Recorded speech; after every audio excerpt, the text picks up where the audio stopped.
সালামু আলাইকুম। সুপ্রিয় শিক্ষার্থী, অনেকদিন পর স্কুল অফ এক্সিলেন্সের একটা বিশেষ লাইভ আমাদের বিভিন্ন বিশ্ববিদ্যালয় ভর্তি পরীক্ষার জন্য যে প্রস্তুতি পরীক্ষাগুলো আমরা নিয়ে থাকি, সেই প্রস্তুতি পরীক্ষাগুলোর সাধারণ জ্ঞান আহ, আহ, সমাধান ক্লাসে মূলত আজকে। এবং আমাদের আজকের যে বিশ্ববিদ্যালয়ের আমরা একটা ওয়ান শট ক্লাস বলি, এই ইউনিটের রাজশাহী বিশ্ববিদ্যালয়ের এই ওয়ান শট ক্লাস নিয়ে অনেকদিন পর আজকে লাইভে আসলাম। আশা করি যে একটা চমৎকার প্রাণবন্ত ক্লাস হবে। তবে তার আগে যাদের সাথে অনেকদিন পর আমার দেখা হচ্ছে, যাদের সামনে অনেকদিন পর আমি দাঁড়িয়েছি, তাদের সবাইকে অন্তরস্থল থেকে শুভেচ্ছা জানাচ্ছি, ভালোবাসা জানাচ্ছি এবং জানাচ্ছি যে তাদেরকে আমি অত্যন্ত অত্যন্ত মিস করেছি। যেখানেই থাকি, যে অবস্থাতেই থাকি, সব সময় আমি এই জায়গাটাকে, এই পড়ানোর জায়গাটাকে, এবং আমাকে যারা দেখে স্ক্রিনে, তাদেরকে, যে এই ক্যামেরার পেছনে বা আরেকটা স্ক্রিনের সামনে যারা দাঁড়ায় আছে বা বসে আছে বা আমাকে দেখছে, আমার কথা শুনছে, আমার ক্লাস করার জন্য যারা অপেক্ষা করছিল, তাদের সবাইকে আমি আসলে অনেক অনেক অনেক বেশি মিস করেছি, অনেক বেশি মিস করি। এবং তারা সব সময় আমার অন্তরস্থল জুড়ে আছে। তো তাদের সবাইকে আজকে শুভেচ্ছা জানাচ্ছি এই ক্লাসে, এবং শুভেচ্ছা জানিয়ে আমাদের আজকের ক্লাস শুরু করছি, রাজশাহী বিশ্ববিদ্যালয়ের এই ইউনিটের ওয়ান শট ক্লাস। এই ক্লাসটা সাধারণত আমরা নিয়ে থাকি, ক্লাসগুলো সাধারণ মানে এই পরীক্ষাগুলো সাধারণত আমরা নিয়ে থাকি ওই বিশ্ববিদ্যালয়ের জন্য। আসলে তোমাদের প্রস্তুতিটুকু ঠিক কোন পর্যায়ে আছে, কি অবস্থায় আছে, শেষ মুহূর্তের প্রস্তুতিটাকে কিভাবে তোমরা যাচাই করতে পারো বা নিজেদেরকে কিভাবে তোমরা মূল্যায়ন করে নিতে পারো, যাচাই করে নিতে পারো, ঠিক এই জন্যই। তো আমরা রাজশাহী বিশ্ববিদ্যালয়ের সাধারণ জ্ঞানের এই ইউনিটের যে ওয়ান শট ক্লাস, এটা শুরু করছি। এবং প্রথম যে প্রশ্নটা আছে, সেই প্রশ্নটা আমরা বিশ্লেষণ করার চেষ্টা করছি। আমরা একটু দেখবো যে ঐতিহাসিক কুসুম্বা মসজিদ কোন জেলায় অবস্থিত। প্রথম যে প্রশ্নটা ছিল, সে প্রশ্নটা হচ্ছে যে ঐতিহাসিক কুসুম্বা মসজিদ, ঐতিহাসিক কুসুম্বা মসজিদ, এটা এটা কোন জেলায় অবস্থিত। তাহলে আমি কিন্তু ভাইয়া সবসময় তোমাদের প্রশ্নের উত্তর চাইবো। আমরা আমাদের ক্লাস যেহেতু আমাদের ক্লাস যেহেতু ফেসবুকে লাইভ হচ্ছে, আমি ফেসবুক লাইভে দেখে তারপরে দেখার চেষ্টা করবো যে তোমরা উত্তর ঠিকঠাক দিচ্ছ কিনা, ক্লাসে তোমাদের অংশগ্রহণ ঠিকঠাক আছে কিনা। এবং ক্লাসে তোমাদের অংশগ্রহণ ঠিকঠাক থাকাটা অত্যন্ত অত্যন্ত বেশি পরিমাণে দরকার। হুম। তো আমরা দেখতে পাচ্ছি যে অনেকদিন পর, হ্যাঁ, নিপা সালাম দিয়েছে, ওয়ালাইকুম আসসালাম। মোহাম্মদ মারুফ সালাম দিয়েছে, সাব্বির উত্তর দিয়েছে, তাসফিয়া বিনতে মাহবুব সালাম দিয়েছে, ওয়ালাইকুম আসসালাম। খান ফাহাদ, ওয়ালাইকুম আসসালাম। হ্যাঁ, তোমরা যারা সালাম দিচ্ছ, তোমরা যারা আমাকে দেখছো, আমার ক্লাস শুনছো, তাদের সবাইকে সালাম, শুভেচ্ছা, ভালোবাসা, প্রেম, প্রীতি, মহব্বত, অনেক কিছু। তবে আজকে আমরা একটা প্রাণবন্ত ক্লাস করবো ইনশাল্লাহ, এবং এই লক্ষ্যে আমাদের সংগ্রাম কিন্তু চলছে। এক নম্বর যে প্রশ্নটা অনেকে উত্তর দিয়েছো যে একের হচ্ছে ডি, তার মানে তারা বলতে চেয়েছো যে এক নাম্বার যে প্রশ্নটা আমরা বলেছি, ঐতিহাসিক কুসুম্বা মসজিদ কোন জেলায়। কুসুম্বা মসজিদ হচ্ছে নওগাঁ জেলার একটা ঐতিহাসিক মসজিদ। আমরা সকলেই জানি কুসুম্বা মসজিদ হচ্ছে নওগাঁ জেলার একটা ঐতিহাসিক মসজিদ। অসংখ্য অসংখ্য ধন্যবাদ, সঠিক উত্তর।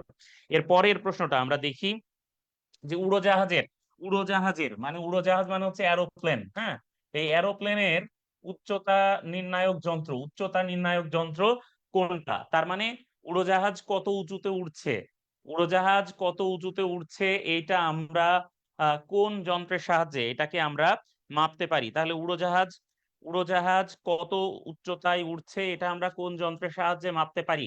এটা হচ্ছে দ্বিতীয় প্রশ্ন আমাদের।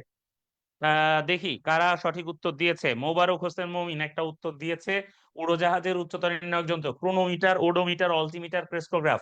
কয়েকটা অপশন এখানে আছে। আচ্ছা, আমরা জানি উড়োজাহাজের উচ্চতা নির্ণায়ক যন্ত্র হচ্ছে অল্টিমিটার। অল্টিটিউড যেটা দিয়ে মাপা হয় সেটাই হচ্ছে অল্টিমিটার। আচ্ছা, এরপরে আমরা দেখি বাংলাদেশের প্রথম উপজেলা পরিষদ নির্বাচন কবে অনুষ্ঠিত হয়। বাংলাদেশের প্রথম উপজেলা পরিষদ নির্বাচন বাংলাদেশের প্রথম উপজেলা পরিষদ নির্বাচন কবে শুরু হয়, মানে অনুষ্ঠিত হয়, এইটাই প্রশ্নের উত্তর যদি আমরা দিতে চাই, আমাদেরকে জানতে হবে যে উপজেলা পরিষদ নির্বাচনগুলো আসলে শুরু করেছিলেন কারা, বা এটা শুরু হয়েছিল কিভাবে। হ্যাঁ, আমরা যদি হিস্ট্রিটা একটু জানি তাহলে আমাদের এইগুলোর উত্তর দিতে সুবিধা হয়।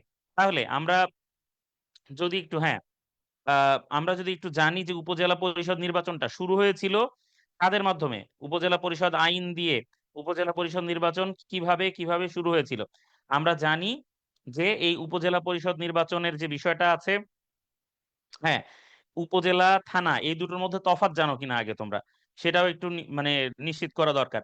আমি বলি উপজেলা থানার, এটা কমেন্টেও আসছে, উপজেলা থানার অনেকেই তফাৎ জানে না।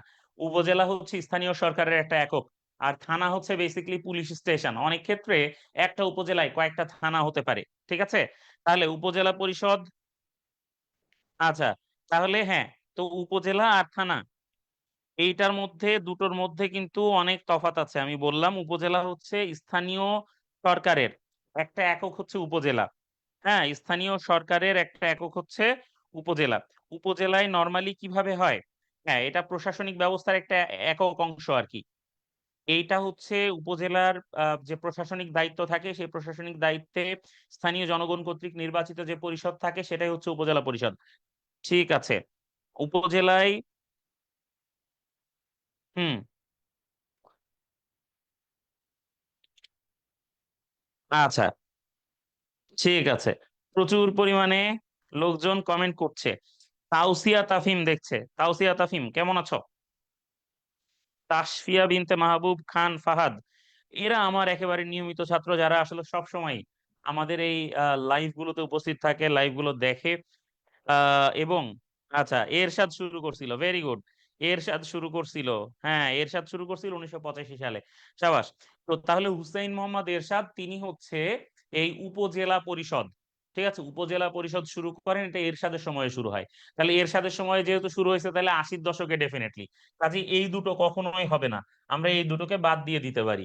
তাহলে 88-তে না 85-তে হয়েছে, এই দুটোর মধ্যে আমরা পছন্দ করবো 50-50 চান্স। 1985 সালে হচ্ছে প্রথম উপজেলা পরিষদ নির্বাচন অনুষ্ঠিত হয়েছে। তাহলে আমরা যদি প্রথমেই একটা ধারণার মাধ্যমে কিছু অপশনস যদি বাদ দিয়ে দিতে পারি, হ্যাঁ, কিছু অপশনস যদি আমরা বাদ দিয়ে দিতে পারি, তাহলে কিন্তু সেটা আমাদের জন্য অনেক সহজ হয়। ঠিক আছে, ওকে। এরপর আমরা দেখি একক দেশ হিসেবে বিশ্বে বস্ত্র আমদানিতে বাংলাদেশের অবস্থান কত। বস্ত্র মানে হচ্ছে ভাই তৈরি পোশাক। বস্ত্র মানে কি? বস্ত্র মানে হচ্ছে তৈরি পোশাক, ঠিক আছে? তাহলে তৈরি পোশাক, হ্যাঁ, তৈরি পোশাক, এটা কি আমদানি, সরি, বস্ত্র কিন্তু তৈরি পোশাক না, রেডিমেড গার্মেন্টস না। বস্ত্র হচ্ছে যেটা দিয়ে তৈরি পোশাক, মানে পোশাক তৈরি করা হয়। তাহলে একক দেশ হিসেবে বিশ্বে বস্ত্র আমদানিতে বাংলাদেশের অবস্থান জানতে চেয়েছে অনেকেই, আমি জানি। অনেকেই এটা হচ্ছে সমানে কি দাগাইছে, কি দাগাইছে, অনেকে এটাকে সমানে দ্বিতীয় দাগাইছে। কেন এটাকে দ্বিতীয় দাগাইছে? এটাকে এটাকে দ্বিতীয় দাগাইছে কারণ তারা মনে করেছে যে এটা হচ্ছে বস্ত্র, মানে তৈরি পোশাক রপ্তানিতে, তার মানে রেডিমেড গার্মেন্টস রপ্তানিতে বাংলাদেশের অবস্থান, এইটা তারা মনে করে সমানে দাগাই দিছে। কিন্তু দেখো এখানে জানতে চেয়েছে বাংলাদেশ তো সুতা থেকে বস্ত্র তৈরি করতে পারে না, কাপড় তৈরি করতে পারে না, তার মানে ফ্যাব্রিক্স, ঠিক আছে, এটা কিন্তু রেডিমেড গার্মেন্টস না, এটা হচ্ছে কি ফ্যাব্রিক্স। তাহলে এই ফেব্রিক্স বাংলাদেশ প্রচুর পরিমাণে তৈরি করে না, বরঞ্চ বিভিন্ন দেশ থেকে নিয়ে আসে। নিয়ে এসে তারপরে সেই ফেব্রিক্স থেকে, সেই কাপড় থেকে বাংলাদেশ হচ্ছে কি মানে পোশাক তৈরি করে, করে তারপরে সেটা দেশের বাইরে পাঠায়। তাহলে রেডিমেড গার্মেন্টস আর ফেব্রিক্স দুইটা এক জিনিস না, ঠিক আছে? রেডিমেড গার্মেন্টস আর ফেব্রিক্স দুইটা মোটেও কি এক জিনিস না। তাহলে একক দেশ হিসেবে বস্ত্র আমদানিতে, একক দেশ হিসেবে বস্ত্র আমদানিতে বাংলাদেশের অবস্থান কত? আচ্ছা দেখি, দ্বিতীয় তৃতীয়ের মধ্যে খুব ভয়ানক ভয়ানক রকম যুদ্ধ চলতেছে, ঠিক আছে? আমরা দেখতে চাই যে এটাতে কারা জেতে। এইখানে কমেন্ট করবা যারা মনে করো যে বাংলাদেশ দ্বিতীয়, ঠিক আছে, যারা মনে করো তৃতীয় তারা কমেন্ট করবা, ঠিক আছে, এবং যারা চতুর্থ তারাও কমেন্ট করবা দ্রুত। আমি একটু কিছু সময়ের জন্য তোমাদেরকে কমেন্ট করার সুযোগ দিতে চাই এবং দেখতে চাই যে তোমরা কে কোন পক্ষে আছো, ঠিক আছে? কে কোন পক্ষে আছো এটা আমি একটু জাস্ট দেখতে চাই, যে একক দেশ হিসেবে বিশ্বে বস্ত্র আমদানিতে বাংলাদেশের অবস্থান কত, এটা আমি দেখতে চাই যে তোমরা দ্বিতীয় তৃতীয় চতুর্থের মধ্যে তোমরা কোনটাতে আছো। হুম, প্রচুর পরিমাণে, আচ্ছা, আচ্ছা, জুবায়ের আহমেদ অনিক, তাসনিম আল রিফাত, ওকে। এটা তোমরা বেশিরভাগই জানো, বস্ত্র আমদানিতে বাংলাদেশ হচ্ছে তৃতীয়। হ্যাঁ, এটা চতুর্থ ছিল, বাট রিসেন্টলি বাংলাদেশ 3 নাম্বার অবস্থানে উঠে এসেছে, ঠিক আছে? প্রচুর পরিমাণে মানে ফেব্রিক্স বাংলাদেশ আমদানি করে এবং তারপরে সেখান থেকে তৈরি পোশাক, মানে পোশাক তৈরি করে তারপরে বাংলাদেশ রপ্তানি করে। রপ্তানিতে বাংলাদেশ দ্বিতীয়, তৈরি পোশাক রপ্তানিতে বাংলাদেশ দ্বিতীয় অবস্থানে আছে। ওকে, একজন লিখেছে যে ভাই, একজন লিখেছে যে ভাই গালি দেন, ঠিক আছে। আচ্ছা ঠিক আছে, তুমি পার্সোনালি আমারে ফোন করো, তোমারে গালি দিব না ভাই, সমস্যা নাই। ওকে, পরের যে প্রশ্ন, ধান উৎপাদনে শীর্ষ দেশ কোনটা? বর্তমানে ধান উৎপাদনে বিশ্বের শীর্ষ দেশ কোনটা, এটা জানতে চেয়েছে ভাই। এটা খুব সহজ জিনিস। হ্যাঁ, এটা খুব সহজ জিনিস। একটা দেশ আছে, যে দেশ বুঝতে পেরেছে, যে দেশ বুঝতে পেরেছে যে তারা মানে পানি, পৃথিবীর যে পানি আছে, দেখো খুবই ইন্টারেস্টিং ব্যাপার, মানে পানি বাঁচানোর জন্য তারা ধান চাষ কমায় দিছে, বাট তাদের ধান আরো বেশি চাষের সক্ষমতা তাদের ছিল। হ্যাঁ, আরো বেশি চাষের সক্ষমতা তাদের ছিল। সেই দেশটা হচ্ছে চীন। চীন চীন টোটাল অনেক বেশি পরিমাণ ধান চীন উৎপাদন করে, এবং আরো বেশি পরিমাণ উৎপাদনের চীনের সক্ষমতা আছে। কিন্তু চীন সেই পরিমাণ ধান উৎপাদন করছে না। ইভেন ভূগর্ভস্থ, কারণ তোমরা জানো যে ধান চাষ করতে গেলে প্রচুর পরিমাণে ভূগর্ভস্থ পানি উত্তোলন করতে হয়। তাহলে যদি ভূগর্ভস্থ পানি উত্তোলন করতে হয় প্রচুর পরিমাণে, তাহলে এটা পরিবেশের জন্য ক্ষতিকর হতে পারে। তাহলে আমরা দেখেছি বাংলাদেশের বিভিন্ন জায়গায় পানির লেয়ার দিনকে দিন নিচে নেমে যাচ্ছে। তোমাদের এলাকায়ও দেখবা, যখন এই যে ধান চাষের এই সময়টা, এখন যেমন এই ধান আহ, যতদিন, তোমরা জানো কি না যে ধানের এই যে যখন ধানের শীষ, তোমরা আবার আমার বিএনপি বানায় দিও না ধানের শীষ বললাম দেখে, মানে ধানে যখন ওই যে তোমার মানে ধানের শীষটা যখন তৈরি হয়, ধানের ওই ছড়াটা যখন তৈরি হয়, তখন ওই ওইটার প্রচুর পরিমাণে সেচ দেয়া দরকার পড়ে। যদি মিনিমাম ওই সময় 10 সেন্টিমিটারের উপরে পানি না থাকে খেতে উপস্থিত, তাহলে চিটা হয়ে যায় প্রচুর পরিমাণে। হ্যাঁ, ধান চিটা হয়ে যায়, ধানের ভেতরে দানাটা তৈরি হয় না। ঠিক আছে, চিটা হয়ে গেলে তো কৃষকের লস হয়ে যায়। কাজেই এই পানিটা সবসময় রাখতে হয়, পানির লেয়ারটা যেন ঠিকঠাক থাকে রাখতে হয়। কিন্তু নর্মাল সেচ মেশিন দিয়ে পানির লেয়ার পাওয়া যায় না। কারণ তখন মাঠে তোমরা দেখবা ডিপ চালু করে, ডিপ বলে, ডিপ আমার এলাকায় করে। ওই যে বড় একটা মেশিন থাকে, বিশাল বড়, ওই মেশিনে অনেক মোটা নল থাকে, সেই নল দিয়ে অনেক পানি একবারে তোলা হয়। ডিপ মানে ডিপের মাধ্যমে আর কি, অনেক গভীর একটা নলকূপ ওইটা, যেটা থেকে তোলা হয়। আমি জানি না তোমাদের এলাকায় এরকম আছে কিনা। তো ধান উৎপাদনে বিশ্বের শীর্ষ দেশ হচ্ছে, বাংলাদেশের বেশিরভাগ জায়গাতে আছে। তো এই ডিপ দিয়ে পানি উত্তোলন করলে তখন ওই আশেপাশের গ্রামে নলকূপের লেয়ারে পানি পায় না। ঠিক আছে, তখন পানির অভাব দেখা যায় গ্রামগুলাতে। তো দেখো, এইটা হচ্ছে ধান উৎপাদনে বিশ্বের শীর্ষ দেশ হচ্ছে চীন। এবং চীন চাইলে আরো বেশি ধান উৎপাদন করতে পারতো, কিন্তু চীন ধান উৎপাদন করা কমাই দিছে, কারণ তারাই পানি রক্ষা করতে চায়। এবং চীন আরো একটা প্রযুক্তি উদ্ভাবন করেছে, তারা করে কি জানো? ধরো যে যে জলাভূমিগুলো আছে, সেই জলাভূমিগুলোর উপরে তারা সরাসরি প্লাস্টিকের মধ্যে তারা কি করে, ধানের গাছ লাগায়, লাগায় গাছের গোড়াটা পানির মধ্যে রাখে, জাস্ট গোড়াটা, যে শিকড়টা ওখানে হবে, এবং সেই পানিতে তারা কিছু পরিমাণে নিউট্রিয়েন্টস দেয়, দিয়ে তারপরে হচ্ছে তারা ধান ওখানে উৎপাদন তারা করতেছে। ঠিক আছে, তাহলে এই যে ব্যাপারগুলো হচ্ছে, এগুলা কিন্তু একটা কঠিন ব্যাপার। হুম, মানে চীন কিন্তু তোমার এই প্রচুর পরিমাণে ধান তারা উৎপাদন করতেছে, এবং তারা প্রচুর পরিমাণে চাইল বানায় খায়াও ফেলতেছে। কারণ চীনে এত লোকজন যে তারা, তো মানে ওই একটা জোকস আমরা ছোটবেলায় পড়তাম, ঠিক আছে, যে চীনের লোকজন কেন খাওয়ার সময় চপস্টিক ব্যবহার করে। তোমরা দেখছো চীনের লোকজন খাওয়ার সময় দুটো কাঠি ব্যবহার করে, দুটো কাঠি দিয়ে তারা হচ্ছে খায়। তো বলে যে চীনের লোকজন কেন চপস্টিক ব্যবহার করে, কারণ চীনে এত মানুষ যে তারা যদি হাত দিয়ে খাইতো বাঙালিদের মতো করে, তাহলে পৃথিবীতে দুর্ভিক্ষ হয়ে যেত। ঠিক আছে, এই জন্য তারা কাঠি দিয়ে খায়, যেন তারা একবারে অনেক বেশি না খাইতে পারে। ঠিক আছে, এরকম অনেক রকম জোকস টোকস আমরা পড়তাম আগে। হ্যাঁ, খুবই খুবই ফানি ছিল ব্যাপারগুলো। যাই হোক, তো দেখো, সূর্যের মধ্যে কোন গ্যাস সবচেয়ে বেশি? আমরা জানি সূর্য মূলত একটা গ্যাসীয় গোলক। সূর্য কি একটা গ্যাসীয় গোলক, যেটা প্রতিনিয়ত ফুটছে, প্রচন্ড উত্তাপে জ্বলছে। এই যে বিভিন্ন ট্রাকে লেখা থাকে না, জন্ম থেকে জ্বলছি। সূর্য বা নক্ষত্রগুলো হচ্ছে এরকম, জন্ম থেকে জ্বলছে। ঠিক আছে, জ্বলা ছাড়া ওদের আসলে আর কোনো গত্যন্তর নাই, আর কোনো উপায় নাই। ঠিক আছে, ওরা জ্বলতেই থাকে, জ্বলতেই থাকে। তাহলে এই যে জন্ম থেকে জ্বলা আমাদের নক্ষত্রগুলো, সূর্য হচ্ছে এরকম একটা কি নক্ষত্র। তাহলে এই নক্ষত্রগুলোর মধ্যে কি থাকে ভাই? এই নক্ষত্রগুলোর মধ্যে হচ্ছে গ্যাস থাকে। নক্ষত্র মূলত একটা গ্যাসীয় গোলক। এই গ্যাসগুলো মানে প্রচুর পরিমাণে উত্তাপে, হ্যাঁ, প্রচুর পরিমাণে উত্তাপে এই গ্যাসগুলো কি করে, জ্বলে, পোড়ে। হ্যাঁ, এবং ধরো এটা হচ্ছে সূর্য, এই সূর্যের মধ্যে তোমার এই যে হাইড্রোজেন, হ্যাঁ, তারপরে এই যে হিলিয়াম, হ্যাঁ, এইসব গ্যাস থাকে আর কি সূর্যের মধ্যে। তো সেইখানে প্রচুর পরিমাণে হাইড্রোজেন এবং হিলিয়াম গ্যাস থাকে। হাইড্রোজেনের পরিমাণ এইখানে সবচেয়ে বেশি, সূর্যের মধ্যে হাইড্রোজেনের পরিমাণ সবচেয়ে বেশি।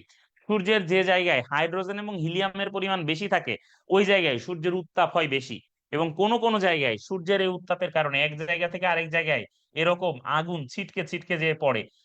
যেখানে এক জায়গা থেকে আরেক জায়গায় আগুন ছিটকে যেয়ে পড়ে এটাতে বলে সৌরোৎক্ষেপ। তার মানে ওখানে প্রচুর পরিমাণে তোমার হচ্ছে হিট থাকে, প্রচুর পরিমাণে হচ্ছে মানে এটাকে কি বলে উত্তাপ থাকে। এই উত্তাপের কারণে ওই জায়গাকে বলে সৌরোৎক্ষেপ। আবার ধরো যে কোনো কারণে কোনো জায়গায় গ্যাসের পরিমাণ কম, সূর্যের কোনো জায়গাতে এই হাইড্রোজেন হিলিয়াম গ্যাসের পরিমাণ কম, সেইখানে উত্তাপের পরিমাণ থাকে কম। কি থাকে? উত্তাপ থাকে কম। যেখানে উত্তাপ কম থাকে, যে জায়গাতে উত্তাপ কম থাকে ওই জায়গাতে আলোর পরিমাণ কম থাকে এবং ওই জায়গা কালো হয়ে যায়। এই জন্য এটাতে কি বলে? সৌর কলঙ্ক বলে। কি বলে? সৌর কলঙ্ক বলে। ঠিক আছে? তাহলে হাইড্রোজেন হিলিয়াম, ঠিক আছে, এই গ্যাসগুলো যেখানে বেশি পরিমাণে থাকে সেইখানে উজ্জ্বলতা বেশি হয় সূর্যের। তোমরা সূর্য দেখুন চোখ পিট পিট করে একটু তাকাবা সানগ্লাস মানগ্লাস পরে, তাকাইলে দেখবা যে কোনো কোনো জায়গায় সূর্যের তাপ বেশি আর কোনো কোনো জায়গায় সূর্যের তাপ কম, সেই জায়গাগুলোরে কালো দেখা যায়। যে জায়গাগুলোরে কালো দেখা যায় ওইগুলারে বলা হইতেছে সৌর কলঙ্ক। বুঝতে পারছো? সৌর কলঙ্ক। ঠিক আছে? আবার চাঁদের যে কলঙ্ক আছে বলে না, এই চাঁদের কলঙ্কের কারণ হচ্ছে ওই জায়গাগুলোতে বড় বড় গর্ত। ওইখানে চাঁদের তো আর নিজের কোনো তাপ নাই, উত্তাপ নাই, আলো নাই। চাঁদের নিজের কোনো আলো নেই। আমরা চাঁদের যে মায়াবী জ্যোৎস্না দেখি সেটাও বেসিক্যালি সূর্যের আলো, যেটা চাঁদের উপর পড়ার কারণে চাঁদ একটা প্রতিপ্রভা তৈরি করে। সেটাই হচ্ছে জ্যোৎস্না। সেটা দেখে আমরা মুগ্ধ হই এবং আমরা দেখি যে রবীন্দ্রনাথ ঠাকুর লেখেন এই জ্যোৎস্না রাতে নাকি এই জ্যোৎস্না আজি জ্যোৎস্না রাতে সবাই গেছে বনে, তাই না? এরকম একটা একটা গান আছে না? আছে। তাহলে জ্যোৎস্না দেখে আমরা সবাই কবিতা লিখি, কিন্তু সূর্যের আলো দেখে আমরা কেউ কবিতা লিখি না। কেন লিখি না বলো? কারণ হচ্ছে সূর্যের আলো এত মায়াবী না, বুঝছো? ওকে। তারপরে দেখো, আমরা দেখি এসডিজি বাস্তবায়নের লক্ষ্যমাত্রা। এসডিজি হচ্ছে ভাই সাস্টেইনেবল ডেভেলপমেন্ট গোলস। এসডিজি আর এমডিজি তে বুঝছো প্রশ্ন একটা আসবেই, sustainable sustainable development goals, sustainable development goals. তাহলে এসডিজি হচ্ছে কি টেকসই উন্নয়ন লক্ষ্যমাত্রা বা সাস্টেইনেবল ডেভেলপমেন্ট গোলস। এসডিজি বাস্তবায়নের লক্ষ্যমাত্রা কোন সাল পর্যন্ত এটা জানতে চাইছে। এসডিজি উন্নয়ন মানে এসডিজির লক্ষ্যমাত্রা বাস্তবায়নের লক্ষ্যমাত্রা কোন সাল পর্যন্ত এটা জানতে চাইছে। এসডিজি বাস্তবায়নের লক্ষ্যমাত্রা আমরা জানি যে সাস্টেনেবল ডেভেলপমেন্ট গোলস এইটার মোট মোট লক্ষ্যমাত্রা হচ্ছে কয়টা? 17টা। 17টা হচ্ছে লক্ষ্যমাত্রা, 169টা হচ্ছে সুনির্দিষ্ট লক্ষ্যমাত্রা। ঠিক আছে? 17টা হচ্ছে লক্ষ্য, কি লক্ষ্য, ঠিক আছে, আর হচ্ছে 169টা হচ্ছে সুনির্দিষ্ট লক্ষ্যমাত্রা। কি জিনিস? সুনির্দিষ্ট লক্ষ্যমাত্রা। ঠিক আছে? সুনির্দিষ্ট লক্ষ্যমাত্রা। তাইলে এই যে এসডিজি বা সাস্টেনেবল ডেভেলপমেন্ট গোলস এটা শুরু হয়েছে 2016-তে। কবে তো শুরু হয়েছে? 2016-তে। পরবর্তী 15 বছর যাবত এটা বাস্তবায়ন করা হবে। তাইলে যোগ 15, ঠিক আছে, তাইলে 16, 16, 17, 18, 19, 20, 21, 22 এভাবে যদি আমরা 30 পর্যন্ত গুনি তাহলে বুঝবো যে 2030 সালে এই সাস্টেনেবল ডেভেলপমেন্ট গোলস বা এসডিজির লক্ষ্যমাত্রা শেষ হবে। তাহলে 2030 সালে হচ্ছে কি হবে? এসডিজির লক্ষ্যমাত্রা শেষ হবে। তাহলে এসডিজির লক্ষ্যমাত্রা গ্রহণ করা হয়েছে কবে? শুরু হয়েছে কবে? 2016 সালের তে এসডিজি শুরু হয়েছে। 2030 সালে যে এসডিজি কি হবে? খতম হয়ে যাবে। তার মানে সাস্টেইনেবল ডেভেলপমেন্ট গোলস বা টেকসই উন্নয়ন লক্ষ্যমাত্রা কি জিনিস? টেকসই উন্নয়ন। টেকসই উন্নয়নের ব্যাপারে আমি অনেকবার অনেক কথা বলেছি, আজকে আর নতুন করে এই বিষয় নিয়ে কথা বলবো না। ঠিক আছে? এটা তোমরা নিজেরা কি করবা? পড়বা টেকসই উন্নয়ন নিয়ে। ওকে। তারপরে দেখি বিশ্ব স্বাস্থ্য সংস্থা বাংলাদেশকে কোন রোগ মুক্ত ঘোষণা করেছে। বিশ্ব স্বাস্থ্য সংস্থা বা ডাব্লিউএইচও বাংলাদেশকে পোলিও রোগ মুক্ত ঘোষণা করেছে, ফাইলেরিয়া বা গোদ রোগ মুক্ত। ওই যে গোদ হচ্ছে ওই যে তোমার এই যে পা দেখবা যে ফুলে যায় অনেক, হ্যাঁ, পা জায়গায় জায়গায় ফুলে যায়, ওই যে গোদ, কালা জ্বর, ঠিক আছে, এটাও এই তিনটাই। তার মানে উপরের সবগুলো মুক্ত ঘোষণা করেছে ডাব্লিউএইচও। বাংলাদেশকে সবগুলো মুক্ত ঘোষণা করেছে। ওকে, ভেরি গুড নিপা। তাসফিয়া বিনতে মাহবুব, সাবাস। মেয়েরা তো আগায় সবসময় বরাবরের মতোই। ব্যবহারকারীর দিক থেকে বাংলা ভাষার অবস্থান কত? আমার এই আমরি বাংলা ভাষা, তাই না? আমরি বাংলা ভাষা, আমাদের এই বাংলা ভাষার অবস্থান কততম ব্যবহারকারীর দিক দিয়ে এটা জানতে চেয়েছে। ব্যবহারকারীর দিক দিয়ে কততম? এই জুমে যারা আছো তারা কি ভাই আসো আসলেই, নাকি ঘুমায় টুমায় পড়ছো? হ্যাঁ, আমরা দেখছি যে সবাই এখানে জুমে লোকজন উত্তর দিচ্ছে। ঠিক আছে, সাবাস। আচ্ছা, ওকে। তাইলে কততম? হ্যাঁ, ভেরি গুড। তাহলে ব্যবহারকারীর দিক দিয়ে, ব্যবহারকারীর দিক দিয়ে কততম? ব্যবহারকারীর দিক দিয়ে হচ্ছে, আচ্ছা অনেকে লিখতেছে পঞ্চম। ব্যবহারকারীর দিক দিয়ে বিশ্বে বাংলা ভাষা কততম?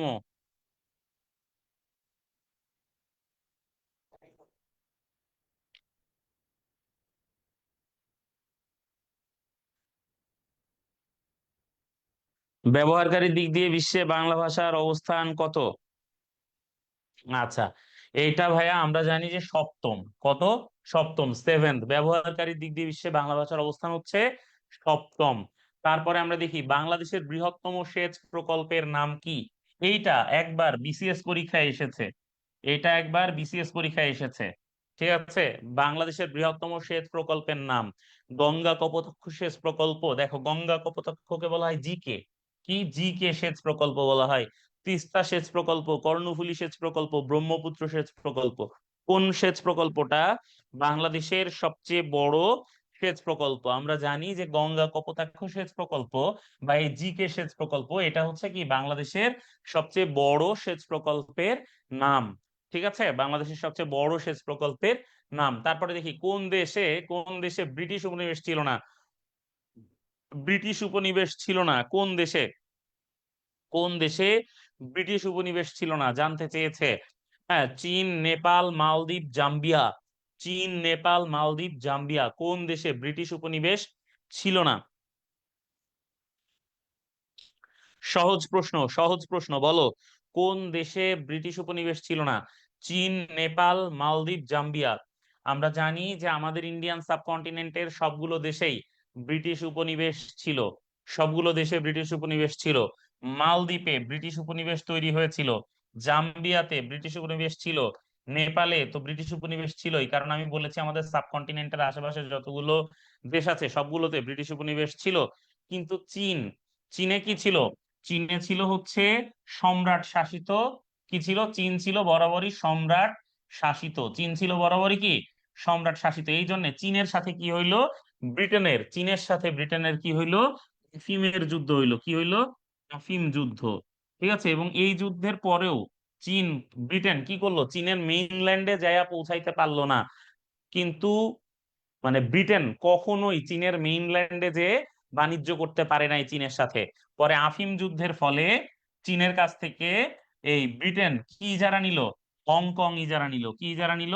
হংকং ইজারা নিল। এইভাবে হংকং এর সাথে ব্রিটেনের বাণিজ্য স্থাপিত হইলো এবং হংকং হইলো তোমার এই ব্রিটেনের উপনিবেশ। কিন্তু মেইনল্যান্ড চায়নাতে ব্রিটেন কখনোই ঢুকতে পারে নাই।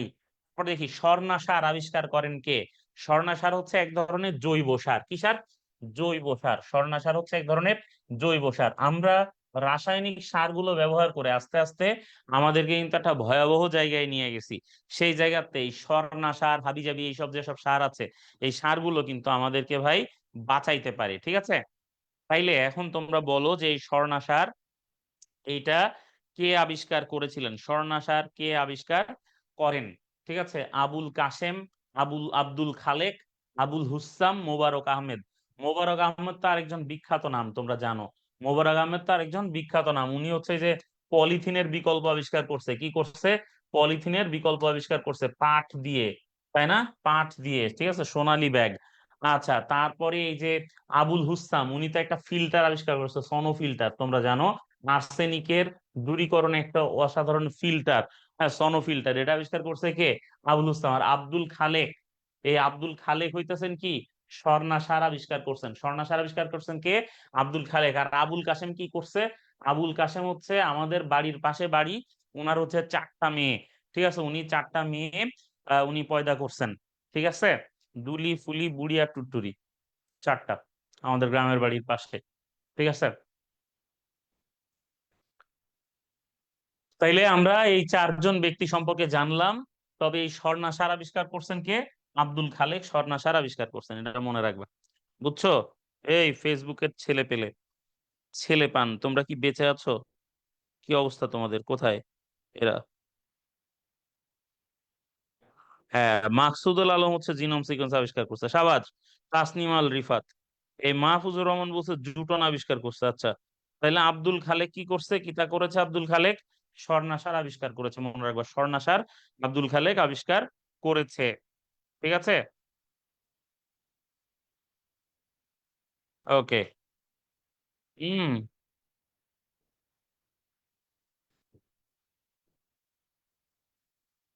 ওকে। এই বাংলাদেশে বড় সেচ প্রকল্প তিস্তা না। তিস্তা না রে গাধা, তিস্তা না। বাংলাদেশের সবচেয়ে বড় সেচ প্রকল্প হচ্ছে এই যে গঙ্গা কপোতাক্ষ সেচ প্রকল্প। এরপরে দেখো কি বগা লেক। বগা লেক কোথায় অবস্থিত? বগা লেক, হ্যাঁ লেক। বগা লেক কোথায় অবস্থিত? বান্দরবান, রাঙামাটি, চট্টগ্রাম, কক্সবাজার। কও বগা লেক কোথায় অবস্থিত? তাড়াতাড়ি করে কও। বগা লেক।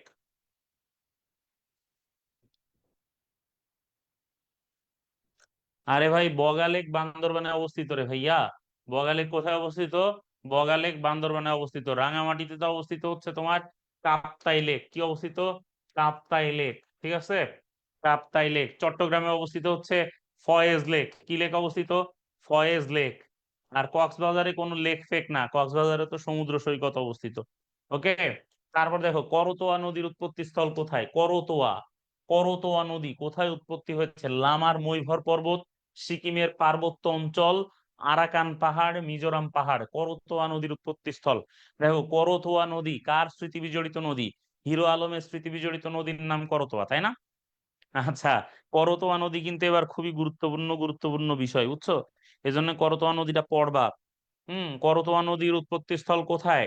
আমরা জানি যে বাংলাদেশের এই যে তোমার এই যে ভুটানের উপরে, তাই না? ভুটানের উপর দিকে, বাংলাদেশের উত্তরাঞ্চলে ভুটানের উপর দিকে যে একটা পার্বত্য অঞ্চল আছে, সেই পার্বত্য অঞ্চলের নাম হচ্ছে সিকিম। কি নাম? সিকিম। ঠিক আছে, ভুটান সীমান্তে সিকিম। এই সিকিমের পার্বত্য অঞ্চল হচ্ছে করতোয়া নদীর উৎপত্তি স্থল। তাহলে করতোয়া নদীর উৎপত্তি স্থল কোথায়? সিকিমের পার্বত্য অঞ্চলে। করতোয়া নদীর উৎপত্তি স্থল কোথায়? সিকিমের পার্বত্য অঞ্চলে হচ্ছে করতোয়া নদীর উৎপত্তি স্থল। ওকে, সিকিমের পার্বত্য অঞ্চল। তারপরের প্রশ্নটা আমরা দেখি, সীমান্তবর্তী কোন জেলার সাথে ভারতের কোনো সীমান্ত নেই? সীমান্তবর্তী কোন জেলার সাথে ভারতের সীমান্ত নেই? আমরা জানি যে ভারত হচ্ছে আমাদের পার্শ্ববর্তী দেশ, যার সাথে তিন দিকেই বাংলাদেশের সীমানা আছে। তার মানে যদি বাংলাদেশ হয় ধরো এইটা, হ্যাঁ এটা ধরো বাংলাদেশ, এর তিন দিকেই কি আছে? ভারত আছে। কেডা আছে? ভারত। ঠিক আছে, তাইলে বাংলাদেশকে তিন দিক থেকেই ভারত ঘিরে রেখেছে। আর একদিকে কেডা? আরেকদিকে হচ্ছে বঙ্গোপসাগর। তার মানে পৃথিবীতে এইরকম ঘটনা এটা আসলে খুবই নজিরবিহীন। খুবই কম হয় এরকম যে একটা দেশকে তিন দিক থেকে আরেকটা দেশ ঘিরে রেখেছে। ঠিক আছে, বাংলাদেশটা ঘিরছে। তাইলে সীমান্তবর্তী কোন জেলার সাথে ভারতের সীমান্ত নেই? বান্দরবান, রাঙামাটি, ময়মনসিংহ, শেরপুর কোন জেলার সাথে ভারতের সীমান্ত বা সীমানা নেই? বান্দরবান, রাঙামাটি, ময়মনসিংহ, শেরপুর। আমরা তো জানি রাঙামাটি কমন, মানে রাঙামাটির সাথে ভারতেরও সীমান্ত আছে, আবার কার, আবার মায়ানমারেরও সীমান্ত আছে। তার মানে রাঙামাটি কমন, কাজে রাঙামাটি এটা না। বান্দরবানের সাথে কি? বান্দরবানের সাথে, বান্দরবানের সাথে ভারতের কোনো সীমান্ত সংযোগ নেই। কার সাথে সীমান্ত সংযোগ নেই? বান্দরবানের সাথে সীমান্ত সংযোগ নেই। এরপরে আমরা দেখি, এরপরে আমরা দেখি বাংলাদেশের সবচেয়ে ছোট দিন কোনটা? মনে রাখবা বাংলাদেশের যে দিন সবচেয়ে ছোট দিন, কারণ বাংলাদেশ হচ্ছে কোনটা? বাংলাদেশ হচ্ছে উত্তর গোলার্ধে। বাংলাদেশ কোথায়? উত্তর গোলার্ধে। বাংলাদেশ হচ্ছে উত্তর গোলার্ধে। তাহলে যেদিন উত্তর গোলার্ধে সবচেয়ে ছোট দিন, একই দিন দক্ষিণ গোলার্ধে কি সবচেয়ে বড় দিন? দক্ষিণ গোলার্ধে সেই দিনটাই হচ্ছে কি বড় দিন। ঠিক আছে, তাহলে বাংলাদেশের সবচেয়ে ছোট দিন এর মধ্যে যেগুলো আছে, তার মধ্যে বাংলাদেশের সবচেয়ে ছোট দিন কোনটা? 22 ডিসেম্বর। ডিসেম্বর মাসে বাংলাদেশে কি হয়? সবচেয়ে ছোট দিন হয়। ঠিক আছে, তাহলে 22 ডিসেম্বর হচ্ছে বাংলাদেশের সবচেয়ে ছোট দিন। অপরদিকে দক্ষিণ গোলার্ধে ধরো অস্ট্রেলিয়ায় সবচেয়ে বড় দিনগুলোর মধ্যে একটা কিন্তু এই 22 ডিসেম্বর। এটা আমাদের মাথায় রাখতে হবে। ঠিক আছে, এরপরে আমরা দেখি কোন নারী মুক্তিযোদ্ধা সর্বপ্রথম বীর প্রতীক খেতাব পান? কোন নারী মুক্তিযোদ্ধা বীর প্রতীক খেতাব পাইছেন? হ্যাঁ, একজন নারী মুক্তিযোদ্ধা বীর প্রতীক খেতাব পেয়েছেন। দেখেন, দেখো খেতাবপ্রাপ্ত নারী মুক্তিযোদ্ধা কয়জন? দুইজন। খেতাবপ্রাপ্ত নারী মুক্তিযোদ্ধা কয়জন? দুইজন। তাদের প্রত্যেকেরই মুক্তিযুদ্ধে আলাদা আলাদা ধরনের অবদান আছে। আলাদা আলাদা ধরনের অবদান তাদের আছে। তবে এর মধ্যে এই যে কাকন বিবি, কাকন বিবি যিনি, উনি কিন্তু কি খেতাব পান নাই, খেতাবহীন। উনি কি? উনি খেতাবহীন নারী মুক্তিযোদ্ধা। উনাকে মুক্তি বেটি বলা হয়। কি বলা হয়? মুক্তি বেটি বলা হয়। কাকন বিবিকে কি বলা হয়? মুক্তি বেটি বলা হয়। খাসিয়া সম্প্রদায়ের। কোন সম্প্রদায়ের উনি? খাসিয়া সম্প্রদায়ের। ঠিক আছে, আর এই সেতারা বেগম যিনি, হ্যাঁ সেতারা বেগম যিনি, এই সেতারা বেগম হচ্ছেন কি ক্যাপ্টেন। ক্যাপ্টেন, ঠিক আছে, ডাক্তার ছিলেন মেডিকেল কোর্সের। হ্যাঁ, মেডিকেল পার্সন, আচ্ছা। আর তারামন বিবি তিনিও কি হয়েছেন, খেতাবপ্রাপ্ত নারী মুক্তিযোদ্ধা। তাহলে খেতাবপ্রাপ্ত নারী মুক্তিযোদ্ধা দুইজন, আরেকজন মুক্তিযুদ্ধ খেতাবহীন নারী মুক্তিযোদ্ধা, কিন্তু তার নামে গেজেট হয়নি সরকারি, এই জন্য তিনি বীর প্রতীক খেতাব বা কোনো খেতাব তিনি পাননি, খেতাবহীন। তাকে মুক্তি বেটি সম্বোধনে অভিহিত করা হয়। ঠিক আছে, মুক্তি বেটি অভিধায় তাকে অভিহিত করা হয়। তাহলে এখানে সঠিক উত্তর কোনটা? সর্বপ্রথম বীর প্রতীক খেতাব পাইছেন সেতারা বেগম, তিনি এই যে মেলাঘর, মেলাঘরে যে ইয়ে হয়েছিল, এই যে তোমার হচ্ছে ফিল্ড হসপিটাল যে হয়েছিল, সেই ফিল্ড হসপিটালের দায়িত্বে ছিলেন সেতারা বেগম। তাহলে আমাদের মনে থাকবে। ওকে।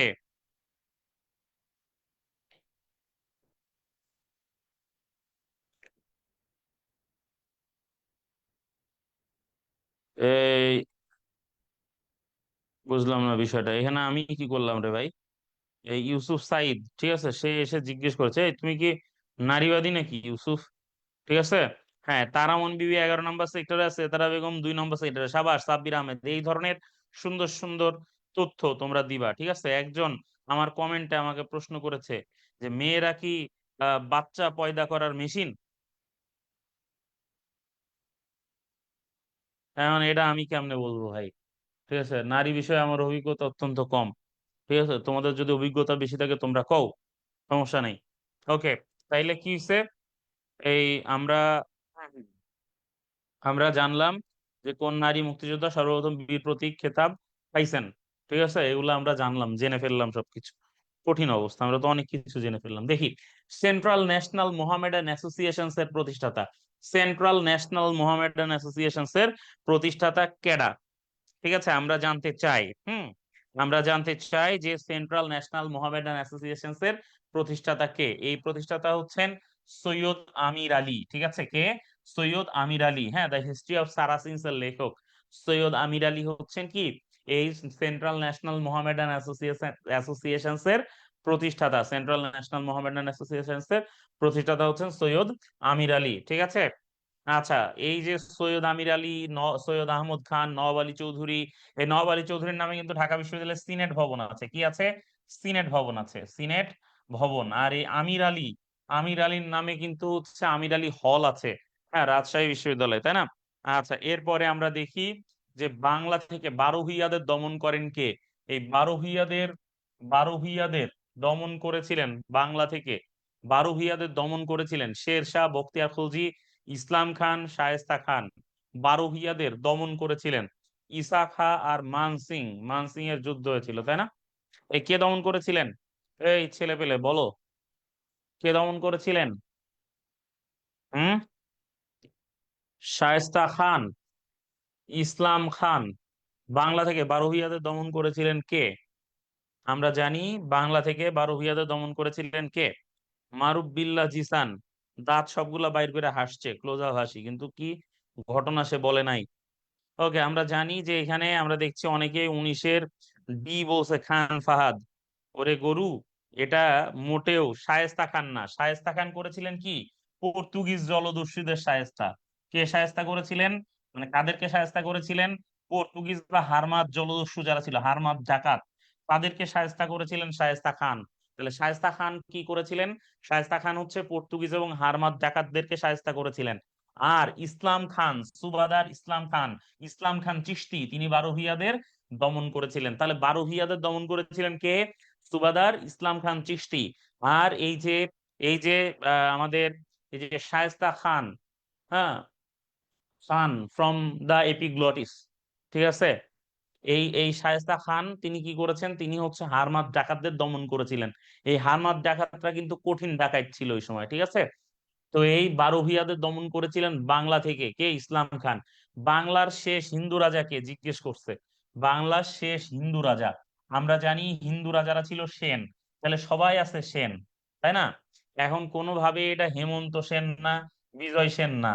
ঠিক আছে, এই বল্লাল সেন আর লক্ষণ সেনের মধ্যে হইতে পারে, কারণ বল্লাল সেন আর লক্ষণ সেনই হচ্ছে সেন বংশের শেষের দিকের। তবে আমরা জানি লক্ষণ সেন এই 1204 খ্রিস্টাব্দে, কবে? 1204 খ্রিস্টাব্দে, যখন ইখতিয়ার উদ্দিন মোহাম্মদ বিন বখতিয়ার খলজি বাংলা আক্রমণ করে 1204-এ। ইখতিয়ার উদ্দিন মোহাম্মদ বিন বখতিয়ার খলজি যখন বাংলা আক্রমণ করে, তখন এই লক্ষণ সেন কি করেন, নদিয়া বা লক্ষণাবতীতে পালায় যান। নদিয়াতে কি করেন, লক্ষণাবতী হয়ে তিনি বাংলা ছাড়েন। তাহলে বাংলা শেষ হিন্দু রাজা কে ছিলেন, লক্ষণ সেন। যদি অপশনে লক্ষণ সেন না থাকে বা কেশব সেন যদি উপস্থিত থাকে, কে উপস্থিত থাকে, কেশব সেন যদি থাকেন, হ্যাঁ, যে সেন বংশের সর্বশেষ রাজা, এরকম অপশন মানে প্রশ্ন দিয়ে যদি কেশব সেন সে অপশনে উপস্থিত থাকে, তাহলে কেশব সেন সেখানে উত্তর হিসেবে থাকবে। তারপরে আমরা দেখি উপমহাদেশে কাগজের মুদ্রা চালু করেন। উপমহাদেশে কাগজের মুদ্রা কে চালু করেছিলেন? আচ্ছা, এইখানে আমরা জানি লর্ড হার্ডিঞ্জের নামে হার্ডিঞ্জ ব্রিজ আছে, কার্জনের নামে কি আছে, আমাদের ঢাকা বিশ্ববিদ্যালয়ে কার্জন হল আছে। হ্যাঁ, লর্ড ডালহৌসি, ডালহৌসি কি করছেন, ডালহৌসির একটা গুরুত্বপূর্ণ সংস্কার কও দেখি, কেমন পারো। এই গাধার দল, বলো ডালহৌসির একটা গুরুত্বপূর্ণ সংস্কার, বলো যে ডালহৌসি করছেন এরকম একটা গুরুত্বপূর্ণ সংস্কার। ঠিক আছে, লর্ড ডালহৌসি করেছেন এরকম একটা গুরুত্বপূর্ণ সংস্কার বলতে হবে। আর আমি লর্ড ক্যানিং এর কথা কই, লর্ড ক্যানিং কি করেছেন, সিপাহী বিদ্রোহ বা সিপয় মিউটিনি যেটা আছে, সেপয় মিউটিনি তিনি দমন করেছেন। ঠিক আছে, সেপয় মিউটিনি তিনি দমন করেছেন, লর্ড ক্যানিং কি করেছেন, সেপয় মিউটিনি মিউটিনি তিনি দমন করেছেন। ঠিক আছে, সেপয় মিউটিনি তিনি দমন করেছেন, সিপাহী বিদ্রোহ দমন করেছেন। কাগজের মুদ্রা চালু করেছেন, লর্ড ক্যানিং কি করেছেন, উপমহাদেশে কাগজের মুদ্রা চালু করেছিলেন। হ্যাঁ, আর লর্ড ডালহৌসি কি করেছিলেন, হ্যাঁ এই তো সাবাস, রেল লাইন চালু করেছেন। কে কইছে, আইনুন নাহার রিতা বলছে রেল লাইন। হ্যাঁ, রেল লাইন, সাবাস। এই যে সাদ সাইয়েদ ইউসুফ সৈয়দ বলছে রেল লাইন বা রেলপথ। ঠিক আছে, লর্ড ডালহৌসি উপমহাদেশে রেলপথ চালু করছে, সাবাস, এই তো তোমরা পারো। এভাবেই তোমরা আগায় যাবা, আমার দৃঢ় বিশ্বাস। এভাবেই এগিয়ে যাও এবং এত দূর এগিয়ে যাও যেন আর ফিরতে না পারো। এরম দেখি ছেলেবেলে কমেন্ট করে, ইদানিং দেখছো তোমরা এগুলা। রাহেলা সাদমুন মিশরি জিজ্ঞেস করছে, লক্ষণ সেন আর কেশব সেন দুজনেই থাকলে কোনটা দাগাবা? আমি বলে দিয়েছি তোমরা কেশব সেন দাগাবা, লক্ষণ সেন আর কেশব সেন দুটোই থাকলে তোমরা কেশব সেন দাগাবা। ওকে, ঠিক আছে। তাছাড়া লর্ড ডালহৌসি কি করেছিলেন, বিধবা বিবাহ আইন পাশ করেছিলেন না? আর এই পাশ করতে সহায়তা করছিল ঈশ্বরচন্দ্র বিদ্যাসাগর। ঈশ্বরচন্দ্র বিদ্যাসাগর আবার তার ছেলের বিয়ে দেয় একজন বিধবার সাথে। আমরা এইসব গল্প টল্প জানি। তারপর দেখি কটকা সমুদ্র সৈকত কোথায় অবস্থিত। কটকা সমুদ্র সৈকত কোথায় অবস্থিত, চট্টগ্রাম, কক্সবাজার, সুন্দরবন, পটুয়াখালী। কটকা, কটকা সি বিচ কোথায় অবস্থিত, কটকা, বলো। ভাবিগ্রাফি বলছে, আসসালামু আলাইকুম স্যার, লাইভ দেখছি হাজী মোহাম্মদ মুহসিন হল, ঢাকা বিশ্ববিদ্যালয় থেকে। ঠিক আছে, এত দূরেতে লাইভ দেখার জন্য তোমাকে ধন্যবাদ ভাবিগ্রাফি। ঠিক আছে, মুহসিন হলতে মনোযোগ সহকারে লাইভ দেখতে থাকো। ওকে, তাহলে যা বলছিলাম, কটকা সমুদ্র সৈকত কোথায় অবস্থিত, চট্টগ্রাম, কক্সবাজার, সুন্দরবন, পটুয়াখালী। কৌছে তাড়াতাড়ি কও। এই আমার জুমের ছেলে পেলে গুলো কি ঘুমিয়ে নাক ডাকা শুরু করে দিল নাকি? না, তারা তো নাক ডাকছে না, তারা এই যে উত্তর দেওয়ার চেষ্টা করছে। হ্যাঁ, কও কও কও, তাড়াতাড়ি কও কোথায়। হ্যাঁ, কোন জায়গায় তারা, বলো বলো বলো। কটকা সমুদ্র সৈকত, পটুয়াখালী, পটুয়াখালী। আচ্ছা, পটুয়াখালী আর সুন্দরবন ব্যাপক মানে এখানে একটা ইসের মধ্যে আছে আর কি। ঠিক আছে, এখানে আমরা দেখতে পাচ্ছি ভাই, কটকা সমুদ্র সৈকত কোথায় অবস্থিত, কটকা। আহা।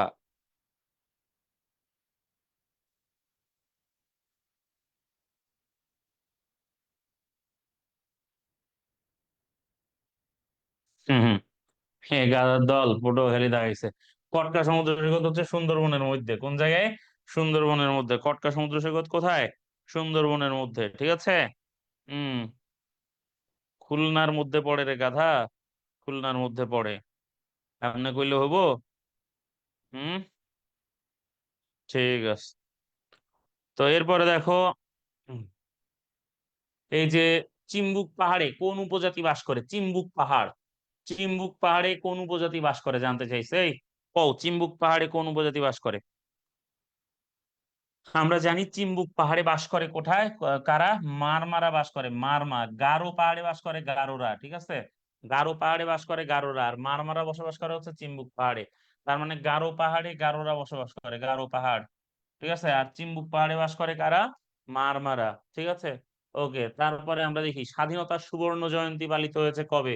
স্বাধীনতার সুবর্ণ জয়ন্তী, সুবর্ণ জয়ন্তী মানে কত বছর ভাই, সুবর্ণ জয়ন্তী মানে কত বছর, সুবর্ণ জয়ন্তী মানে কত বছর, বলো। 50 বছর, তাই না? স্বর্ণ জয়ন্তী সুবর্ণ জয়ন্তী হচ্ছে কত বছর, 50 বছর। তাহলে কবে হয়েছে, 1971 হইলে 50 বছর পালিত হয়েছে 2021 সালে। এটা তো আমরা সবাই জানি, সহজ জিনিস। তাহলে এভাবে আমাদের প্রথম সেটের প্রশ্ন সমাধান শেষ। এখন আমরা সেট টু শুরু করে দেব এবং খুব দ্রুত আমরা সমাধান করব সেট টুর প্রথম প্রশ্ন। সংবিধানের ষোড়শ সংশোধনীকে সুপ্রিম কোর্ট অবৈধ ঘোষণা করেছে। সংবিধানের ষোড়শ সংশোধনীকে সুপ্রিম কোর্ট অবৈধ ঘোষণা করেছে কত তারিখে বা কবে? ষোড়শ সংশোধনীকে অবৈধ ঘোষণা করেছে কবে? সংবিধানের ষোড়শ সংশোধনীকে সুপ্রিম কোর্ট কবে অবৈধ ঘোষণা করেছে?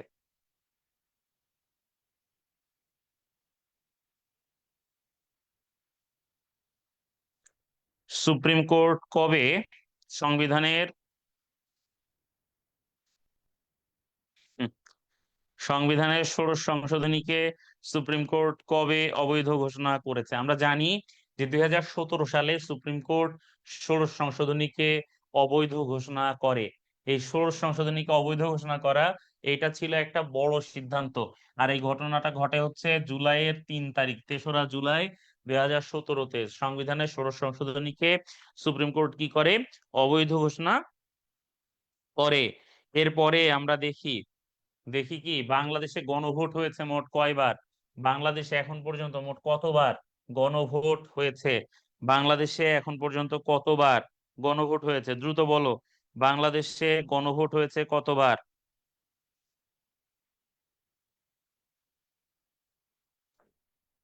দেখি কারা কারা সঠিক উত্তর দিতে পারে। আচ্ছা, শোনো, বিষয় হচ্ছে যে বাংলাদেশে এইখানে কয়েক রকম প্রশ্ন আসে। ঠিক আছে, প্রথম গণভোট বাংলাদেশে করেছিলেন জিয়াউর রহমান, মনে রাখবা।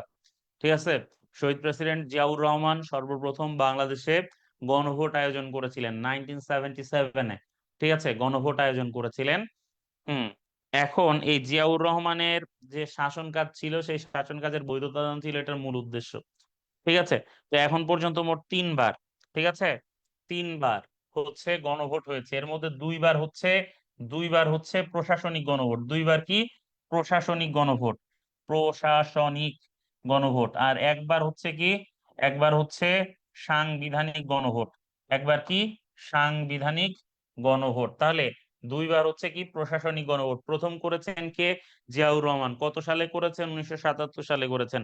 দ্বিতীয় গণভোট হয়েছে 1985 সালে, মানে হুসেন মোহাম্মদ এরশাদ করছিল নিজের শাসন ক্ষমতাকে বৈধতা দানের জন্য। ঠিক আছে, তার সমর্থন যাচাইয়ের লক্ষ্যে। আর তৃতীয় গণভোট হয়েছিল 1991 সালে সংবিধানের দ্বাদশ সংশোধনীর যে আইন প্রস্তাব, সেই আইন প্রস্তাবের জন্য 3 নাম্বার গণভোট হয়েছিল। যেহেতু এটা একটা সংবিধানের সংশোধনীর জন্য, কাজে এটা হচ্ছে সাংবিধানিক গণভোট। আর আগের দুইবারই প্রশাসনিক গণভোট হয়েছে, একটা করছে জিয়াউর রহমান আর একটা করছে হোসেন মোহাম্মদ এরশাদ। ওকে, এই হচ্ছে 3বার গণভোটের কাহিনী। ডেমোক্রেসি স্কোয়ার কোথায় অবস্থিত? ডেমোক্রেসি স্কোয়ার বা গণতন্ত্র স্কোয়ার কোথায় অবস্থিত জানতে চেয়েছে। ডেমোক্রেসি স্কোয়ার বা গণতন্ত্র স্কোয়ার কোথায় অবস্থিত সেটা জানতে চেয়েছে। অপশনে আছে কম্বোডিয়া, আছে লিবিয়া, আছে ইয়েমেন, আছে নেপাল। ঠিক আছে, কোথায় অবস্থিত? কম্বোডিয়া আছে, লিবিয়া আছে, ইয়েমেন আছে, নেপাল আছে। ডেমোক্রেসি স্কোয়ার বা গণতন্ত্র স্কোয়ার অবস্থিত কোথায়? এটা কম্বোডিয়াতে অবস্থিত, তাই না? কোথায় অবস্থিত? কম্বোডিয়াতে অবস্থিত। কম্বোডিয়ার রাজধানীর নাম কি? বলো। এই কম্বোডিয়ার রাজধানীর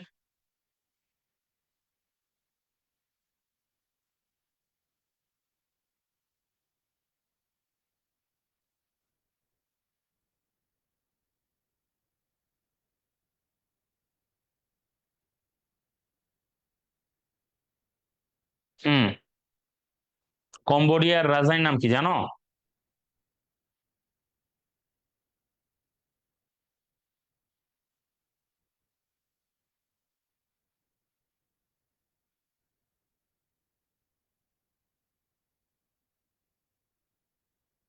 হুম, আচ্ছা ঠিক আছে। মাই সাইমুল ইসলাম, সুমাইয়া বিনতে হাবিব, সাজ্জাদ হোসাইন, মোহাম্মদ মারুফ।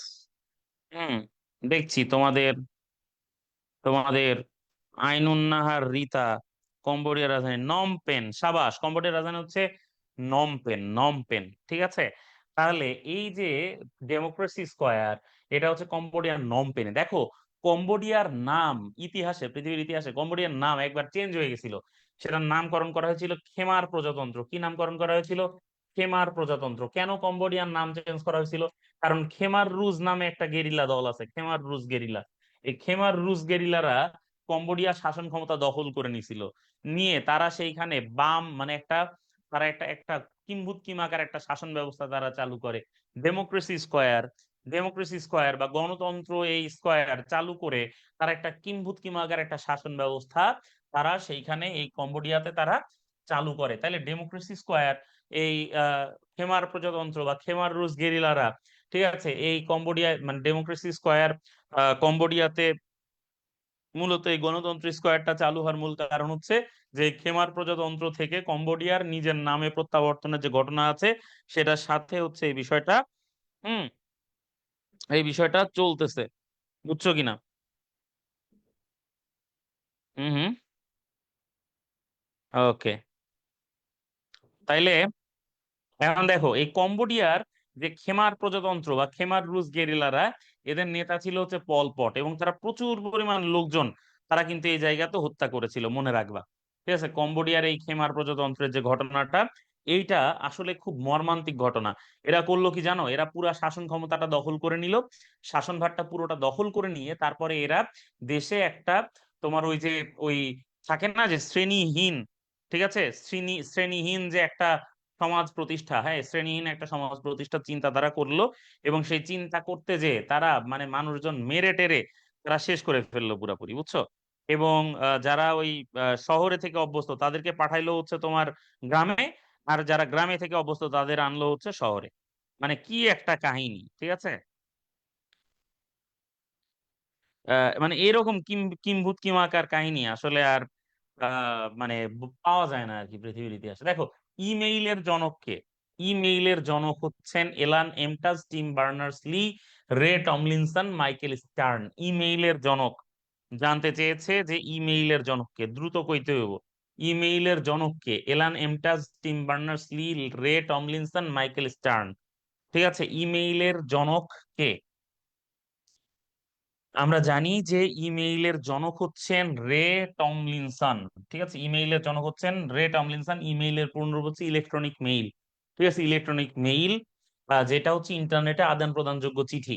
ই9 কি? ই9, হ্যাঁ, ই9 কি? আমরা এই প্রশ্নটা বিভিন্ন জায়গায় এসেছে, ঢাকা বিশ্ববিদ্যালয়ের আগে এসেছে, বিসিএস এই প্রশ্নটা এসেছে, ই9 কি জিনিস? ঠিক আছে, আমরা জানি, আমরা জানি যে ই9টা হচ্ছে কি মূলত, ই9টা মূলত কি? দেখি কে কে বলতে পারে এখানে ই9টা মূলত কি।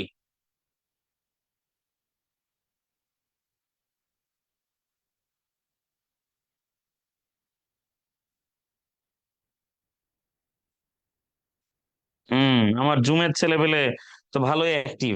ঠিক আছে, আমি তো ভাবলাম যে তারা নিশ্চিত ঘুমাই টুমাই গেছে, কিন্তু আসলে তারা ঘুমায়নি, তারা জেগে আছে। ঠিক আছে,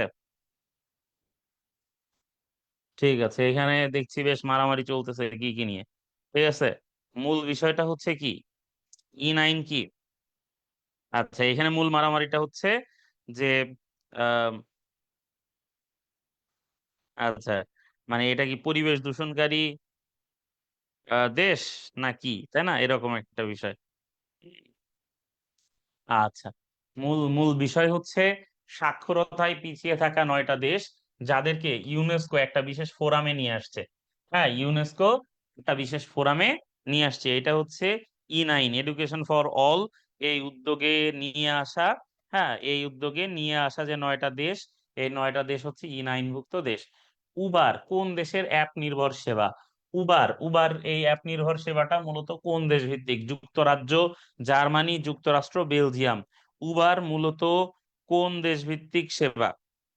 উবার মূলত কোন দেশ ভিত্তিক সেবা? দ্রুত বলতে হবে।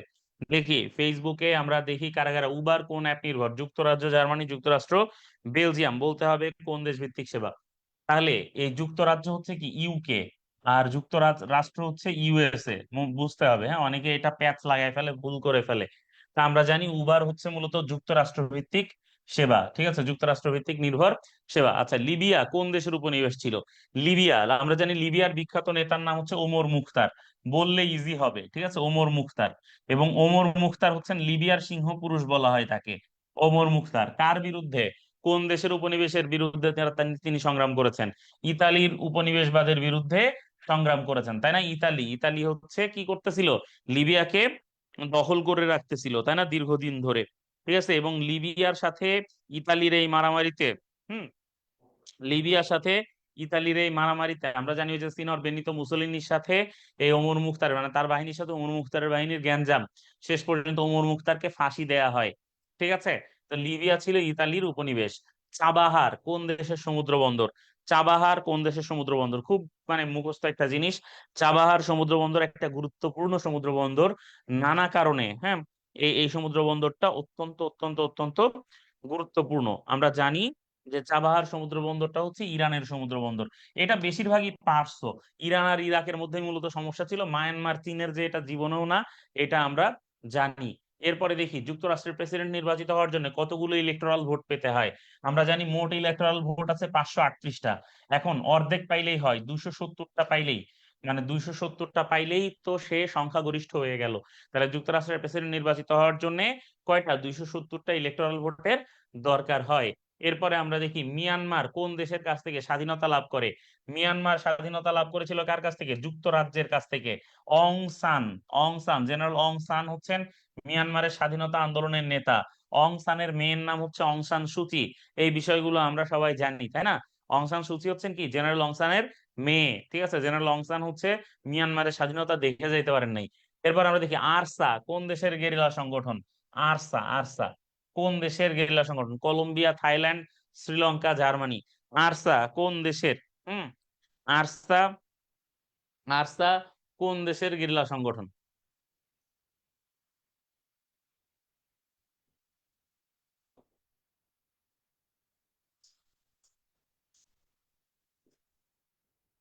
Very good. এই দেখি ফেসবুকের ছেলেবেলে এটার কি উত্তর দেয়, আমি দেখবো ভালো করে। হ্যাঁ, এই ফেসবুকের জনগণ, তোমরা উত্তর দাও। আরসা কোন দেশ ভিত্তিক সংগঠন? আরসা। মাঝে এস দেখে সবাই গণহারে শ্রীলঙ্কা দাগাচ্ছে, হ্যাঁ, মানে শ্রীলঙ্কা বলতেছে আর কি।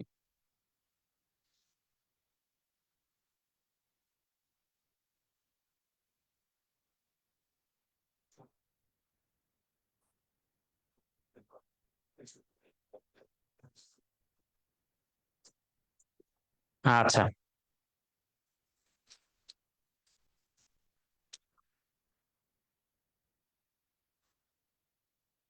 শোনো, এইখানে এই প্রশ্নে তোমরা যেটা ধরতে পারো না অনেকেই, হ্যাঁ, সরাসরি তোমরা উত্তরের দিকে যাচ্ছ, অনেকেই তোমরা ধরতে পারো না। আমি একটু বলে দিই ভাই, এটা মোটেও জার্মানি বা শ্রীলঙ্কা না। মূলত আরসা হচ্ছে মায়ানমারের গেরিলা সংগঠন। কোন দেশের? মায়ানমারের গেরিলা সংগঠন হচ্ছে আরসা। ঠিক আছে, তাইলে এখানে আসলে মায়ানমার অপশনে নাই, এখানে জার্মানি কাইটা আসলে হবে মূলত মায়ানমার। এই প্রশ্নে আসলে একটু ভুল হয়ে গেছে, ঠিক আছে। তো তাহলে আরসা হচ্ছে কোন দেশের? মায়ানমারের গেরিলা সংগঠন, মনে রাখবো। আরসা হচ্ছে মূলত মায়ানমারের গেরিলা সংগঠন। হ্যাঁ, এরপরে অ্যামিকাস কিউরি বলতে কি বোঝায়? অ্যামিকাস কিউরি মূলত একটা কি, একটা এই যে মানে একটা গুরুত্বপূর্ণ আইনের সাথে সম্পর্কিত একটা মানে একটা শব্দ। বিশেষ আইনজীবী, ব্যক্তিগত আইনজীবী, আদালতের বন্ধু, উপদেষ্টা। অ্যামিকাস কিউরি বলতে বোঝায় আদালতের বন্ধু, একজন প্রবীণ আইনজীবী, যিনি আদালতকে পরামর্শ দেন আর কি। তিনি হচ্ছেন কি, অ্যামিকাস কিউরি। এরপরে দেখি জিপিএস এর পূর্ণরূপ। জিপিএস এর পূর্ণরূপ হচ্ছে global positioning system. Global positioning system হচ্ছে জিপিএস এর পূর্ণরূপ। এর মাধ্যমে হচ্ছে কোনো জায়গায় যদি তুমি দাঁড়াও, তাইলে জিপিএস এর মাধ্যমে তোমার নির্দিষ্ট অবস্থান শনাক্ত করা যায়। এরপরে দেখি নিচের কোন প্রতিষ্ঠানটি বিশ্ব ব্যাংকের অংশ নয়? আমরা জানি বিশ্ব ব্যাংকের অংশ হচ্ছে কোনটা? আইডিএ, আইএফসি, আইবিআরডি, এগুলা হচ্ছে কি বিশ্ব ব্যাংকের অংশ। এছাড়া হ্যাঁ, মিগা, আইসিএসআইডি, এগুলো হচ্ছে বিশ্ব ব্যাংকের অংশ। কিন্তু ডাব্লিউটিও বা ট্রেড অর্গানাইজেশন, এটা বাণিজ্যের একটা স্বতন্ত্র সংগঠন। এটা মোটেও, এই প্রতিষ্ঠানটা মোটেও বিশ্ব ব্যাংকের অংশ নয়। বিশ্ব ব্যাংকের অন্তর্ভুক্ত প্রতিষ্ঠান হচ্ছে মূলত পাঁচটা: আইডিএ, আইএফসি, মিগা, আইসিএসআইডি আর আইবিআরডি। এই মূলত পাঁচটা হচ্ছে কি বিশ্ব ব্যাংকের অংশ। বাদ বাকি ডাব্লিউটিএ, ডাব্লিউটিও বিশ্ব ব্যাংকের অংশ নয়। সশস্ত্র বাহিনীর প্রধান কে? বাংলাদেশের যে সশস্ত্র বাহিনী আছে তিনটা, এই সশস্ত্র বাহিনীর প্রধান হচ্ছেন কে? রাষ্ট্রপতি। সশস্ত্র বাহিনীর প্রধান কে? রাষ্ট্রপতি। পদাধিকার বলে সশস্ত্র বাহিনীর প্রধান হয়ে থাকেন রাষ্ট্রপতি। এরপরে আমরা দেখি বাংলাদেশে 3G চালু হয় কবে, প্রাগৈতিহাসিক কালের প্রশ্ন। বাংলাদেশে 3G কবে থেকে চালু হয়? 19 ফেব্রুয়ারি 2018, 14 ফেব্রুয়ারি 2012, 14 অক্টোবর 2018, 25 মার্চ 2013। 3G কবে থেকে চালু হয়েছে? সঠিক উত্তর কে দিতে পারবা? দ্রুত সঠিক উত্তর দিতে হবে। 3G, 4G, 5G এগুলো বাংলাদেশে চালু, এই বিষয়গুলো থেকে প্রচুর পরিমাণে প্রশ্ন আসে। 3G, 4G, 5G এই বিষয়গুলো থেকে প্রচুর পরিমাণে প্রশ্ন আসে। আমরা জানি যে 2012 সালের 14 অক্টোবর, 2012 সালের 14 অক্টোবর বাংলাদেশে 3G চালু হয়। এর আগ পর্যন্ত বাংলাদেশ ছিল 2G যুগে। তাহলে 3G চালু হলো বা থার্ড জেনারেশন ইন্টারনেট সেবা চালু হলো 14 অক্টোবর 2012 তারিখে। হোসনি দালান কে নির্মাণ করেন? ইতিহাসের গুরুত্বপূর্ণ, প্রত্নতত্ত্বের গুরুত্বপূর্ণ প্রশ্ন। সৈয়দ মুরাদ, শায়েস্তা খান, শাহ সুজা, ইসলাম খান। হোসনি দালান নির্মাণ করেছিলেন হচ্ছে সৈয়দ মুরাদ। সৈয়দ মুরাদ হোসনি দালান নির্মাণ করেছিলেন। তারপরে জাতিসংঘের সাথে সম্পর্কিত নয়, লন্ডন ঘোষণা, এটা অবশ্যই জাতিসংঘের সাথে সম্পর্কিত। দ্যাগ হ্যামারশোল্ড জাতিসংঘের সাথে সম্পর্কিত। কেন সম্পর্কিত? কারণ হচ্ছে দ্যাগ হ্যামারশোল্ড কেন জাতিসংঘের সাথে সম্পর্কিত? কারণ হচ্ছে যে দ্যাগ হ্যামারশোল্ড জাতিসংঘের মহাসচিব ছিলেন।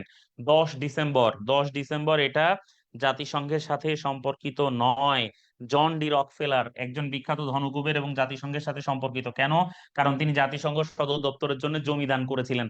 জাতিসংঘ সদর দপ্তরের জন্য জমি দান করেছিলেন জন ডি রকফেলার, মনে রাখবা। আর 10 ডিসেম্বর জাতিসংঘের সাথে সম্পর্কিত নয়। লন্ডন ঘোষণা সম্পর্কিত, কারণ এটা জাতিসংঘের একদম প্রাথমিক ঘোষণা। ড্যাগ হ্যামারশোল্ড জাতিসংঘের মহাসচিব ছিলেন।